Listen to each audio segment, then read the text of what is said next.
Hallelujah, praise the lord. ప్రభువైన యేసుక్రీస్తు నీతో ఒక అంశం మీద మాట్లాడాలనుకుంటున్నాడు.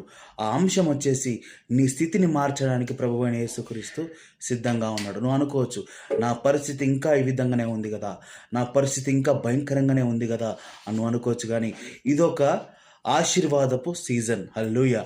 ఇదొక భయంకరమైన భయంకరమైన పరిస్థితుల్లోనూ ఉండొచ్చు, భయంకరమైన స్థితిలోనూ ఉండొచ్చు. కానీ ప్రభువైన యేసుక్రీస్తు నిన్ను సిద్ధపరుస్తూ ఉన్నాడు. ప్రియ సహోదరుడా, ఆశీర్వాదాన్ని చూడడానికి నిన్ను సిద్ధపరుస్తూ ఉన్నాడు. యోబు యొక్క జీవితాన్ని మనం చూస్తూ ఉంటాం.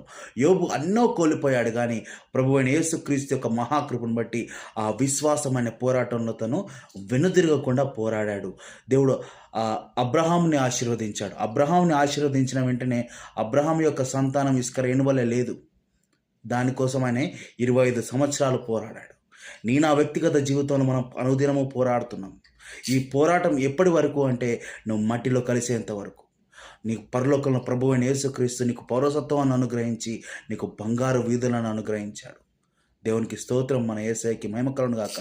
మనకు ఒక ఆధార్ కార్డ్ ఇండియాలో ఉంది, కానీ ఎప్పుడైతే నువ్వు యేసు ప్రభుని సొంత రక్షకునిగా అంగీకరించావో ఆ క్షణాన్ని నీకు ప్రభువైన యేసుక్రీస్తు నీకు అక్కడ బర్త్ని రిజర్వ్ చేసి పెట్టాడు. కాబట్టి నువ్వు ధైర్యంగా ఉండు.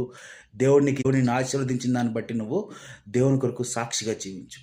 దేవుడి వాక్యం నీ హృదయంలో నిలుపును గాక. Praise the lord.